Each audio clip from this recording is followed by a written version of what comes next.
Chag Sameach Sukot. I'm Moreh Rapha'Yah. Happy Sukot. Happy Feast of the Tents. Happy Feast of the Fruits. Today, it's a very, very special day. It's a Shabbat also. I know it doesn't look like a Shabbat for many people, but for the people of Israel, Ephraim especially, is a Shabbat. Yesterday was a Shabbat, weekly Shabbat. Today is a festival, Yom Shabbaton. Today is very, very special for all of us. First, because it's a command from Yahweh Sebaot. For us, it's super important to acknowledge these days that are very special. Let me ask you questions. If the world rejoices in a lot of pagan festivals, like pagan traditions, like Christmas, like Halloween, and some other New Year's, all these pagan festivals that we looked where are they coming from, and we find out that these pagan festivals are nothing but vanity. When it comes to the festivals of Yahweh, there is a meaning encoded in there that has a lot to do with all of us. I don't want to make it too long because there will be more teachings throughout all these 7 days, but let me just give you a little introduction. Sukkot is a festival for us to acknowledge the Creator as the King of all the earths, Melech HaMelachim, the King of Kings. Start off with 23:34 of Leviticus. It says this to the sons of Israel on the 15th of this 7th month, which is today, brothers and sisters.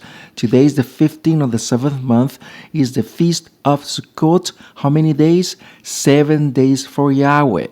These days are not for yourselves. These days are not for your boss. This is not for the Vatican. This is not for anyone. This is for Yahweh Sebaot. He's asking all of us to acknowledge His command. And His commands, His Torah is forever.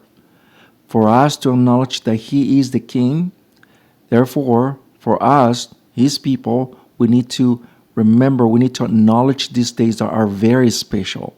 Let me ask you, those who surf on the ocean, on the beach, in order for you to catch a nice wave, you really have to wait until the right time to catch that wave. Otherwise, you won't be able to catch the wave that you're looking for. The same thing here is a special time for us to catch. This is the time. This is the time that Yahweh says, this needs to be acknowledged by my people. And that's what we're here for. Also, it is a day or a time that we need to rejoice ourselves. Yahweh is not asking you, is not asking if you feel like or if you want to be happy, be with simcha, with rejoice. No, He's asking, is this a mitzvah, is a command, a direct command for us to be happy. We just finish observing the feast of Yom Kippurim, the feast of the forgiveness, the atonement. Now is a time for us to be rejoiceful because Yahweh has given us so much, even though we don't deserve it. Let's look at what it says, 23:16 of Exodus. Shemot, follow or observe the Chag Katzir. Chag Katzir is the harvest festival. The first fruits of your labor, which you have sown on the field, and finally, the Chag Asib, which is the festival of the harvest. At the end of the year, when you collect the results of your efforts from the field. See, one is from the very beginning of the year, which is the time or the seasons of the barley. Barley is usually around the time from Pesach all the way to Shavuot. That's the season of the harvest of barley, of the grain, in other words. So, at the end of the year is the feast of Chat Atziv, which is the festival of the harvest at the end of the year. We are at the end of the year right now, brothers. Why? Because we are collecting the efforts of the field. We basically collecting everything that is basically coming out. And this yields to Mashiach in his return. Look at what it says here in the book of Yahushua, book of Joshua 2:18. Behold, we enter into the part of the city, which is Jericho, the city of the moon, and you should put aside this rope of scarlet, a thing of scarlet, and it should tie it into the window by which you have lowered us through it, and your father and your mother and your brothers and your father's house. And that word is ta'aspid. You should gather with you and your household. What is this woman had to do with the whole family? Gather all of them together because the city was going to be destroyed. We are in a very peril timing. We see all this going on around the world. It's very uncertain times. We need to acknowledge the Creator as the King of the universe. We need to acknowledge our Mashiach, that without him we are nothing. And by this, let me give you this verse, Matthew 13:30. Let them grow together unto the harvest, then I will command those. Look at what the word of gather is asap, the same word we saw in Yahushua. Gather the harvest and gather asap first the weeds and tie them in the bundles to burn them, and then keep the wheat in the barn. Now there are two events here.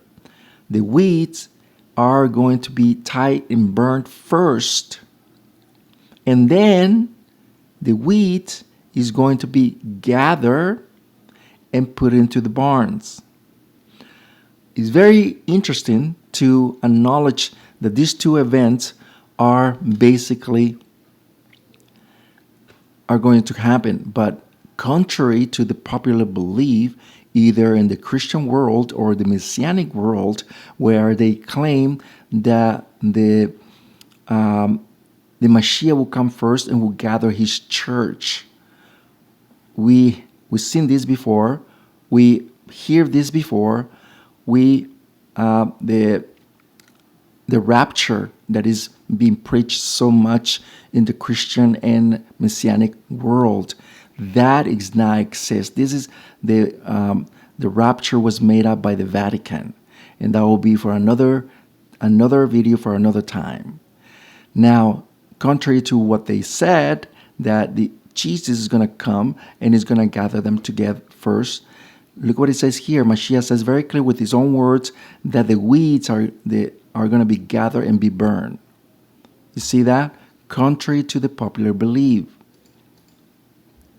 Let's recap on what we have observed so far. In the days of judgment began from Yom Teruah. The judgment was presented. 10 days of Teshuvah, 10 days of repentance to return to Yahweh, comes to the feast of Yom HaKippurim, which is the judgment is sealed. From the trumpets, from the shofar, we come to the time where the balances are weighed. And here, no wonder why there is a constellation is called Libra, right? Because we are on it right now. Our souls are being weighed, are being balanced. Yom HaKippurim came.